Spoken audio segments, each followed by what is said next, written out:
Olá pessoal, sou José Dinésio e vou falar um pouco sobre o hormônio melatonina. Bom, o hormônio melatonina ele foi inicialmente denominado de N-acetil-5-metoxtriptamina. Ele é um hormônio de origem proteica, ele é também denominado de hormônio imínico e ele é produzido naturalmente pelo corpo. Foi descoberto pelo dermatologista Aaron em 1958. E como ocorre a síntese da melatonina? A melatonina, como foi falado inicialmente, ele é um hormônio de origem proteica. Em razão disso, ele inicia com monômeros e o monômero que vai iniciar é o triptofano. E esse, por sua vez, ele é substrato da enzima triptofano 5-hidroxilase. Então, quando o triptofano sofre ação desta enzima, ela vai introduzir na molécula do triptofano, nessa região do carbono 5, um grupo hidroxila. Neste contexto, essa molécula ela passa então a ser essa molécula 5-hidroxitriptofano, por sua vez, ela é o substrato de uma nova enzima, a 5-hidroxitriptofano descarboxilase. Essa descarboxilase ela vai converter esta molécula, a 5-hidroxitriptofano, na serotonina, que é um neurotransmissor associado a diversas funções no nosso corpo. Então, a serotonina ela pode seguir duas vias. A via acetilativa, que isso vai acontecer na ausência da luz, ou seja, no período noturno, e a segunda via, que pode acontecer, é a via desaminativa oxidativa. Isso acontece na presença da luz. Então, seguindo a via que vai produzir literalmente a melatonina, a serotonina ela vai ser substrato da enzima araquilamina N-acetiltransferase, ou seja, a AANAT. Essa enzima, a ANAT, ela vai introduzir, a partir dessa região N-terminal da serotonina, ela vai introduzir um oxigênio e também um grupo metil. Em seguida, esta molécula ela vai sofrer a ação de uma das enzimas, N-acetil-serotonina O-metiltransferase, também chamada de ASMT, que vai introduzir um grupo metil a partir desse oxigênio, ou ainda pela enzima HIOMT, que é a hidroxindol O-metiltransferase. Ou uma ou a outra vai introduzir esse grupo metil. Em razão dessa modificação da estrutura da serotonina, eu vou ter literalmente o hormônio melatonina, ou N-acetil-5-metoxtriptamina. Essa molécula ela é conhecida quimicamente pela composição de 13 carbonos, 16 hidrogênio, 2 nitrogênio e 2 oxigênios. A via desaminativa oxidativa, a serotonina ela é convertida em 5-hidroxiindoacetaldeído. Esse intermediário, por sua vez, ele pode ser convertido em 5-hidroxitriptofol. Em seguida, esse 5-hidroxitriptofol ele é convertido em 5-metoxtriptofol. Mas essa molécula, 5-hidroxiindoacetaldeído, ele pode ser também convertido no ácido 5-hidroxiindoacético e em seguida ácido 5-metoxindoacético. E isso acontece durante o dia, no período de luz. Neste contexto aqui, não será explanado muito essa via desaminativa oxidativa, porque, como foi falado, essa apreciação enfatiza a síntese e a função do hormônio melatonina, onde que ocorre literalmente a síntese do hormônio melatonina. Ocorre, na verdade, na glândula pineal, que é esse pontinho vermelho. Ele fica literalmente bem no centro desta estrutura do cérebro e as células que são capazes de sintetizar são denominadas de células pinealócitos, que corresponde a aproximadamente cerca de 95% das células que compõem a glândula pineal, enquanto que o restante, os 5%, são os astrócitos, também denominados de células da glia. Nesta condição, essa melatonina, esse hormônio, ele está associado a diversas funções no nosso corpo, como, por exemplo, a regulação do ciclo circadiano, como imunomodulador das respostas de defesa. Também ela está associada a mecanismo anti-inflamatório. Também ele é capaz de regular o balanço energético no nosso corpo. Também já foi demonstrado cientificamente sua capacidade antitumoral e antioxidante. E aí a gente vai discorrer um pouco de cada uma dessas funções associadas ao hormônio melatonina. Em relação a regulação do ciclo circadiano, esse hormônio ele é conhecido também como hormônio do sono. E ele é assim conhecido em razão da regulação do ciclo sono-vigília.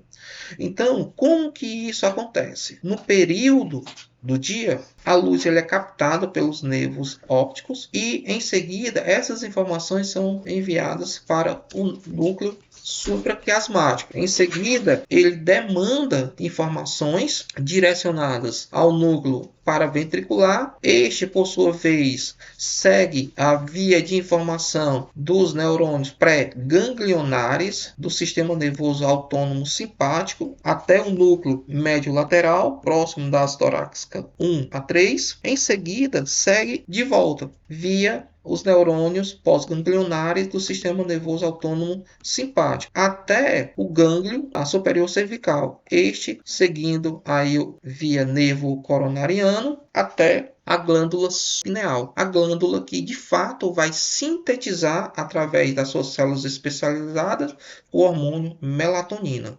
Aqui a gente vê o período que ocorre essa síntese deste hormônio. Por exemplo, no período do dia, representado aqui pela luz, quase que não há síntese do hormônio melatonina. Entretanto, próximo aqui das 2 ou 3 horas da manhã, ocorre o pico máximo de síntese do hormônio melatonina, como a gente observa aqui pela linha do gráfico. Aqui finalizando já a questão das últimas horas do dia, que vai de 12 a 12 horas. Então aqui já ocorre também um decaimento da síntese desse hormônio. Neste contexto, essa síntese só ocorre na ausência da luz, ou seja, no período noturno. Então, a luz ele é capaz de bloquear esse sistema aqui, e essa informação aqui que decorre aqui via esse sistema não é capaz, por exemplo, de liberar nesta região a noradrenalina. Se não ocorre a liberação da noradrenalina, não ocorre a síntese da melatonina. Já no período noturno, a informação, essa região não é bloqueada e a informação que decorre é para liberação da noradrenalina. Essa noradrenalina é captada pelas células, pelos receptores específicos das células pinealócitos, e esses pinealócitos induzem a síntese da ANAT, que é a enzima que vai converter inicialmente a serotonina para N-acetil 5-metoxtriptamina, ou seja, melatonina. Como a gente viu, esse sistema ocorre na presença da luz, é bloqueado e a noradrenalina não é liberada. Então, uma vez que a melatonina é sintetizada, ela, do ponto de vista químico, ela apresenta uma característica muito interessante no sentido hidropático. Em uma das extremidades, ela tem um alto potencial hidrofílico, enquanto que na outra extremidade, um alto potencial hidrofóbico. E o fato dela ter esse potencial hidrofóbico, ela é capaz de migrar naturalmente através da membrana e assim ser secretada. Uma vez que ela atinge o plasma, ela consegue ativar ou inativar diferentes células-alvo em diferentes tecidos. Como a gente observa também pela informação do pH ótimo de atividade deste hormônio. A gente observa, seguindo essa linha aqui laranja, que a partir do pH próximo aqui de 3 até o pH próximo de 13, basicamente essa molécula ela tem completa atividade, ou seja, carregado negativamente. Basicamente no gráfico ela não existe, ou seja, esta também não funciona do ponto de vista, não tem função do ponto de vista biológico. No entanto, essa entidade, que é a neutra, que a gente observa aqui, ela é altamente responsiva em diferentes pH e, em razão disso, ela é capaz de atuar em diferentes células alvo e em diferentes tecidos. E uma vez que ela atinge esse plasma, uma vez que ela é liberada, migra carreada por diferentes proteínas séricas. Mas a principal proteína que vai carrear é a proteína albumina. E uma vez que esse hormônio melatonina chega na célula-alvo ou no tecido-alvo, ele pode interagir ativando ou inativando diferentes receptores. Receptores, por exemplo, receptores de membrana, receptores citoplasmáticos, bem como receptores nucleares. Ou seja, essas respostas elas podem ser de dois tipos, dependendo de qual seja o receptor membranar, citoplasmático ou nuclear. Essas respostas elas podem ser do tipo rápidas ou lentas, mas logicamente isso vai depender também do tipo de metabolismo que a célula-alvo está associada. Como a gente viu também, a síntese do hormônio melatonina, ele ocorre na ausência da luz, ou seja, no período noturno. E, consequentemente, a sua liberação também acontece no mesmo período, onde a gente observa aqui através desse gráfico. Entretanto, esse padrão de secreção do hormônio ele pode ser alterado dependendo da época do ano ou das condições que o sistema biológico é imposto. Por exemplo, aqui no verão, como o período do dia de luz ele é maior, então o período aqui ele é muito mais curto. Por outro lado, no inverno, o período da noite ou de claridade durante o dia ele é menor. Em razão disso, a janela de secreção se torna muito maior deste hormônio. Como a gente observou, dependendo aqui da época do ano, bem como das condições impostas a um determinado sistema biológico, esse padrão de síntese e secreção ele é adaptativo. Se observa, por exemplo, que esse fenômeno ele pode inibir acasalamentos, por exemplo, de roedores. Ao mesmo tempo que essa exposição maior a ambientes escuros ocorre uma maior síntese e secreção deste hormônio e, consequentemente, uma maior sonolência. Aqui são dois exemplos prestados envolvendo aqui mamíferos. Uma questão também bastante interessante associada a este hormônio é a capacidade de síntese nas diferentes faixas etárias do sistema biológico humano. Por exemplo, com idade entre 5 e 10 anos, a gente observa aqui pelo gráfico que essa produção ela é bem elevada, chegando próximo aqui até mesmo mais de 160 picogramas por ml. No entanto, quando a gente observa o outro extremo aqui, indivíduos de terceira idade, por exemplo, a partir de 65 anos de idade, essa síntese já decaiu muito e esses períodos aqui de sono são bastante curtos, o que indica que durante o período noturno esses indivíduos podem acordar várias vezes durante a noite, prejudicando um descanso completo nesses indivíduos. Uma outra questão também muito interessante associada à função da melatonina é a sua capacidade de termorregular. E o que a gente observa é que durante o período de luz, geralmente o nosso corpo, por estar muito mais ativo, ele produz uma quantidade muito maior de calor. Então, quando o meu corpo está produzindo calor, basicamente não ocorre síntese, tampouco liberação do hormônio melatonina. No entanto, à medida que vai escurecendo o dia, principalmente próximo das 2, 3 horas da manhã, a gente alcança o pico máximo de síntese e liberação do hormônio melatonina, basicamente no mesmo contexto que ocorre a mais baixa temperatura corpórea. Então, essa dinâmica de temperatura, ela é muito importante para que haja também uma acomodação orgânica e, consequentemente, obter aí um sono perfeito. Tanto é que ambientes muito quentes prejudica o sono. E em razão essa que justifica justamente a baixa síntese da melatonina. Ou seja, são condições que opostas, mas que são uma completamente dependente da outra.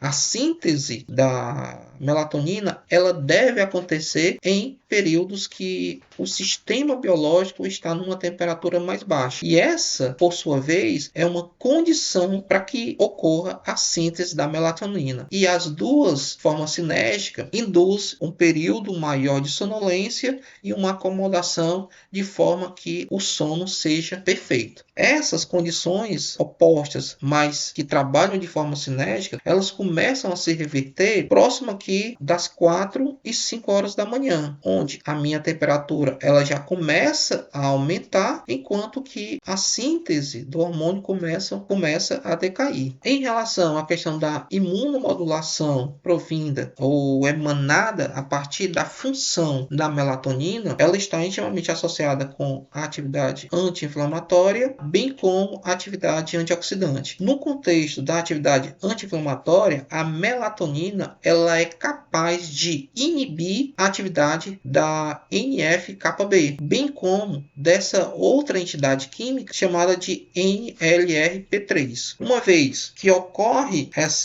esse bloqueio dessas duas entidades moleculares, ocorre o quê? Um decaimento da síntese de moléculas pró-inflamatórias. E isso inclui várias citocinas, como a TNF-alfa, e várias interleucinas, como a 4, a 6, a 13, também a inox e também a COX-2. Por esse lado aqui, quando a melatonina bloqueia a NLRP3, essa bloqueada não é capaz de induzir o sistema da caspase 1, consequentemente ocorre um decaimento aí também de outras moléculas associadas a processos pró-inflamatórios. Seguindo essa outra via aqui da figura, em relação à atividade antioxidante, a melatonina ela é capaz de seguir diferentes rotas e também ativar sistemas que todos eles em conjunto vão diminuir a quantidade de espécies reativas oriundas do oxigênio. E isso acaba que induz uma formação ou uma modulação de defesa maior no nosso corpo. E em razão dessas modulações, esta melatonina também ela está associada à ação anti-envelhecimento, justamente pelos dois fatores, atividade antioxidante e processo anti-inflamatório. Interessantemente, a melatonina também ela é capaz de estimular o espessamento da barreira cutânea, e isso através da síntese de queratina, e a síntese dessa queratina também atua sobre a ação de fibroblasto e, consequentemente, ocorre situações que induzem cicatrizações de feridas de forma muito mais efetivas e muito mais rápidas. Ou seja, em diferentes espectros do sistema, em um sistema biológico, a melatonina ela pode atuar nesse processo imunomodulador. E em relação à atividade antitumoral, na literatura já é também discorrido diferentes atividades. Por exemplo, a melatonina ela pode inibir diferentes proteínas, ajudam ou auxiliam o desenvolvimento de leucemia. Ela pode inibir também moléculas que estão associadas à presença de melanoma, também proteínas. Ela pode, nesse contexto, ela pode inibir determinadas proteínas ou pode ativar outras proteínas, que isso de forma sinérgica vai proteger contra o câncer do colo, câncer de próstata, fibroses e cânceres no fígado e também em outras regiões do nosso corpo. E em relação à questão do balanço energético, a melatonina também ela está intimamente associada, influenciando de forma positivamente diferentes hormônios, como por exemplo a insulina, o glucagon, leptina. E em razão dessa dinâmica desse hormônio melatonina, ele está associado a diferentes vias, por exemplo, como a síntese do glicogênio, glicólise, gliconeogênese, a própria lipólise ou lipogênese. Ou seja, dessa maneira, dependendo da necessidade orgânica momentânea do meu sistema biológico, esse hormônio ele pode facilitar esse trânsito, mudando vias e, consequentemente, agindo de forma fina sobre o balanço energético aí no sistema biológico. E como curiosidades, é bastante interessante entender que a presença da luz ela pode influenciar diretamente a síntese da melatonina. Então, surgem determinadas questões. Até que ponto o uso de óculos escuros ele pode influenciar de forma negativa a síntese da melatonina, e essa síntese prejudicada, como a gente viu, ela tem diversas funções do sistema biológico. Então, se não há melatonina ou essa produção ela está demasiada, até que ponto isso vai ser um fator negativo para o sistema biológico como um todo? Aqui, nesse artigo, ele menciona que o uso demasiado de óculos escuros ele está associado a processos de depressão em indivíduos. Por outro lado, o outro lado do espectro, até que ponto a exposição à luz no período noturno, isso prejudica a síntese da melatonina? Por exemplo, o uso de telas como celulares, computadores, TVs, entre outros equipamentos, até que ponto isso pode prejudicar esse balanço fino da síntese da melatonina e, consequentemente, o controle dessas tantas outras funções associadas ao hormônio. Esses foram dois pontos extremos do espectro que eu trouxe para a gente pensar um pouco, discutir e também aguçar a nossa criticidade sobre o uso de equipamentos ou de utensílios que são importantes, mas tem que ter também um horário específico ou um local específico para se usar. No mais, é isso que eu queria falar, né? Agradeço a oportunidade e até mais.